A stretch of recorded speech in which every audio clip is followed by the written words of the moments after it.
Hey guys, welcome to another one of my live streams. I've been trying to do this live stream for the last 2 months, but I kept ending up in a hospital, so today is the day, finally.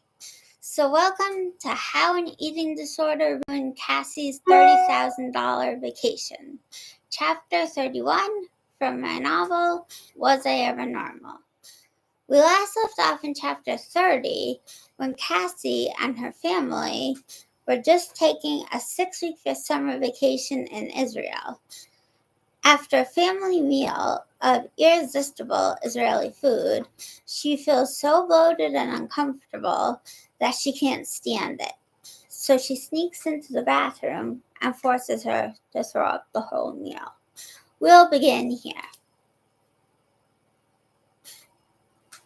My parents were waiting for me when I exited the bathroom. They asked me why I made myself throw up. When I didn't respond and hung my head, my mom spoke to me in a firm voice. We know you made yourself throw up, and it's not okay. You cannot keep doing this. You're going to make yourself really sick. She lectured a little longer. I just kept nodding. I knew I had screwed up, and I promised my parents and myself that it wouldn't happen again. I really wanted the promise to be true, but in the days that followed, I purged even more. Soon, I was bowing to the porcelain god 2 or 3 times a day, every day. I was also taking the diet pills a few times a week, but I still had no idea how much I weighed, and that made things even worse. The apartment that we were renting originally had a scale in the bathroom,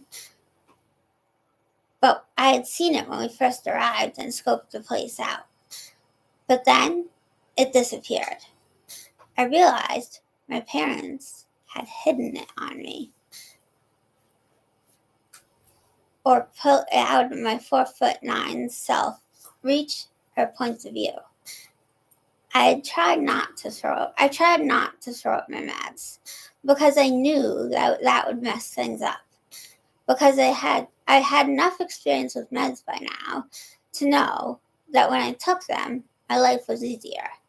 But one night, I had just taken my nighttime meds, including my sleeping meds, and thought I was just going to bed. But I was so hungry and thirsty that I just couldn't fall asleep. About 15 minutes after I'd been medicated, I decided to get out of bed for a small snack. I took 1 piece of bread and a piece of cheese. The bread and cheese didn't satisfy me, so I took 2 more pieces of cheese and then a cookie. After eating all that, I could feel my purity being taken over by evil. There was no more pixie dust left inside me, just blubber. I knew I had taken my meds, but I made the decision, hi Vivian, that getting rid of those excess calories was more important to me than sleep. Quietly, I slipped into the bathroom and purged everything out. Then, feeling much better, I lay in bed and shut my eyes. Sleeping seemed impossible. I ended up tossing and turning until midnight, and then writing my journal for a while, and then tossing and turning some more. My brain was running on hyperspeed as 100 thoughts a minute churned through my mind. I felt it was my duty to record everything, so I scribbled into my journal until my fingers burned and my hand cried for mercy. I guess I felt like writing all the pain would somehow make it all worthwhile. Fragments of memories flashed through my mind, like some sort of mental slideshow. My hand burned as I wrote each one down. The first one, sliding down the water slide at the Jerusalem pool earlier that day. The splash of cool water keeping me in the present moment. a glimpse of pure joy and happiness that nothing could invade or destroy. Snap. Years and years of standing in front of mirrors, frowning and wondering if people could see the crazy in me. Snap. Sitting at the breakfast table at the partial hospitalization program, slowly eating a bowl of Cheerios with no milk, one Cheerio at a time. Snap. I remember being 8 years old and secretly eating peanut butter straight out of the jar without even worrying about the calorie content or planning how I was going to purge it out. Snap. I remember standing in dance class, all sweaty and hot, but completely focused on moving with the music and becoming one with the rest of the dancers. Snap. Sitting in the hospital with a tray of too much food in front of me, using my fork to try to move the meal around so it would look like I ate more than I did. Snap. Sitting in an ER room, slowly sipping down vile charcoal while puking into a plastic bag my mom was holding for me. Charcoal smeared all over my lips like some garish stage makeup. Snap. Being held face down in the quiet room with tears and snot pouring out of me, and a pile of full-grown adults all trying to get in control of me, a 75-pound, 13-year-old little girl. Snap. Resting with my head in my mom's lap as she reads me a chapter from the second Harry Potter book. My mom pulls up my Tinkerbell comforter up over me and all my teddy bears and kisses me goodnight. Then each one of my teddy bears. While she's kissing us, I smell a Dove fresh deodorant. Snap. My grandmother's sitting with me at the hospital when I was 9 years old. They were trying to put a new IV into my inner elbow, but she was so upset that they kept missing my veins and asking if there was any other way to help me. Snap. Sitting at partial, painting a ceramic piece while talking to the other kids about how it really sucks, bouncing in and out of all those locked children's psychiatric units with too many rules. Snap. More and more snapshots floated through my head, some pleasant, some nightmarish, all going through my head at once. I never went to sleep that night, because no matter how hard I tried, I couldn't stop the racing thoughts and the slideshows upon slideshows of memories that flashed through my brain. About a week into our vacation, I noticed I was covered in what looked like bug bites. They were itchy and annoying. I would scratch one until it bled, but when one stopped itching, 3 or 4 bumps popped up around the scab. Soon, I had more bug bites than clear skin. The bites were all over me and seemed to be growing in size. My mom and dad had a couple of them, but they were not nearly as big as mine. They certainly didn't have as many itchy lumps as I did. My mom took me to an Israeli dermatologist that happened to speak English well. He looked at the bites and then asked us if we had any animals in the apartment that we were staying in for the summer. My mom, there are fleas in your apartment you're renting. The fleas were only biting the dog, but now the dog wasn't there to bite you, so they're biting your family. Wasn't there to bite. But now that the dog wasn't there, they are biting you and your family. Cassie has the most bumps because she seems to be allergic to fleas. Half of her bumps aren't flea bites. They are a type of allergic reaction, the dermatologist explained. It figured. I seemed to attract strange problems. The doctor prescribed me prednisone and a cream to rub on the bumps. Things seemed to stay steady for a week. Then we went to stay at my cousin's house for the weekend. All I needed was a few minutes to search the house and find a functioning scale in the bathroom.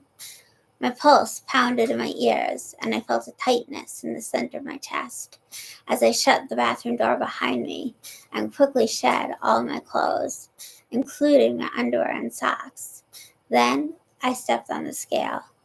The number I saw stopped my breath, especially because I didn't know that weight gain was a side effect of prednisone and other steroids.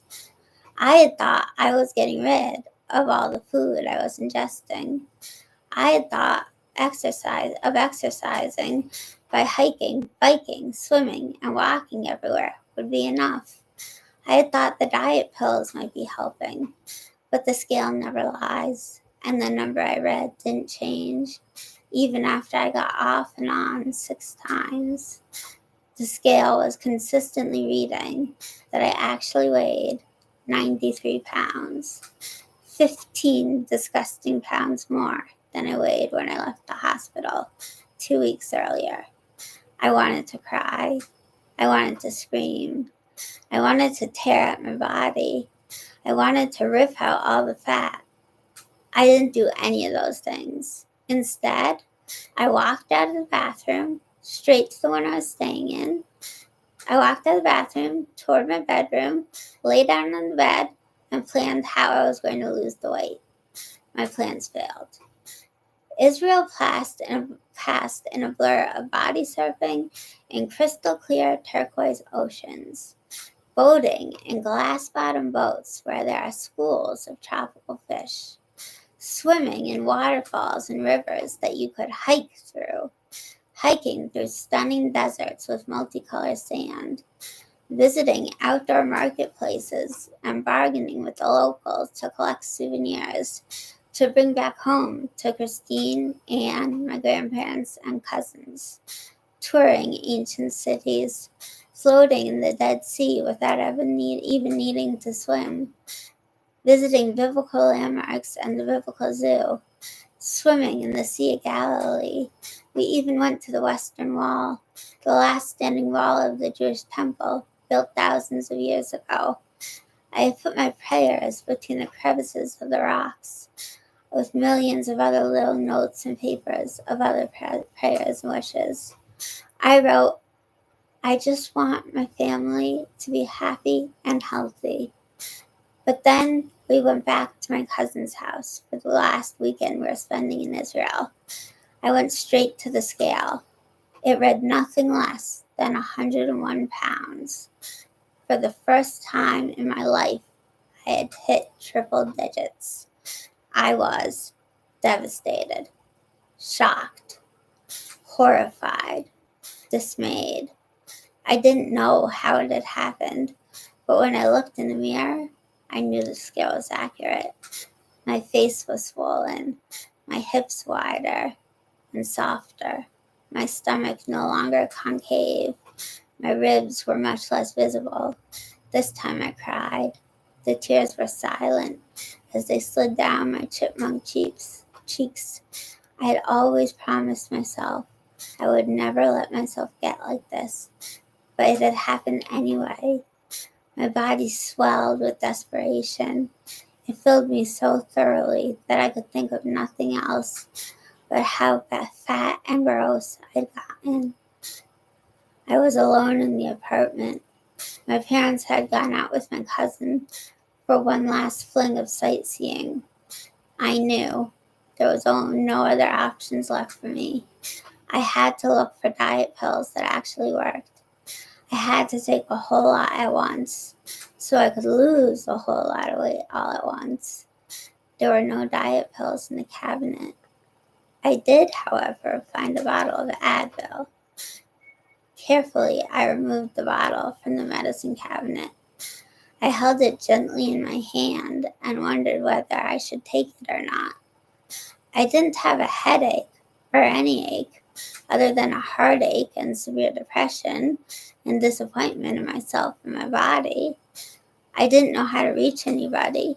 If there's an emergency, I didn't even know the emergency phone numbers used in Israel. This was the perfect opportunity to kill myself properly. Yet, something inside me was pulling me back. Ignoring the pull, I opened the bottle, then filled my hands with water and swallowed one of the Advil, then another, and another, and another. In total, I swallowed 13 Advil. I didn't know if that was enough, but I stopped at 13. I didn't feel scared. I just felt curious. I went into my room, lay down on the bed, and waited to see if I would start feeling weird. I thought about how we were leaving Israel in 12 and a half hours. I thought about how hopeless I felt. I thought about how much I hated my body and myself. I wondered if I would die. Pulling my school ID out of my wallet, I stuck it in my pocket. Once any symptoms of the overdose started, I would go somewhere where someone would be able to find me, see my ID, and alert the Israeli authorities. So my parents would know what had happened to me, but they wouldn't have to walk in on my lifeless corpse. I felt ready to die. It was because of more than just my weight. My weight was just what had pushed me over the edge I'd been teetering on for more than half my life. That's the end of chapter 31. Questions or comments, guys? Anyone?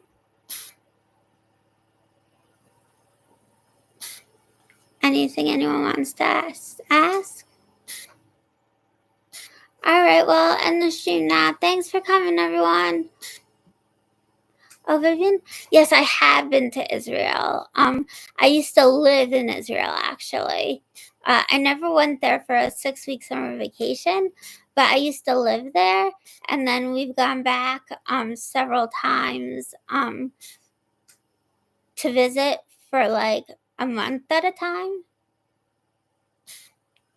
but just for like weddings or stuff like that, because I have family in Israel. And we've done like sightseeing stuff when we went to visit after we lived there. You've never been there, Vivian? It's beautiful there. I love Israel. I love it. We lived in Jerusalem. My dad was teaching at Hebrew University.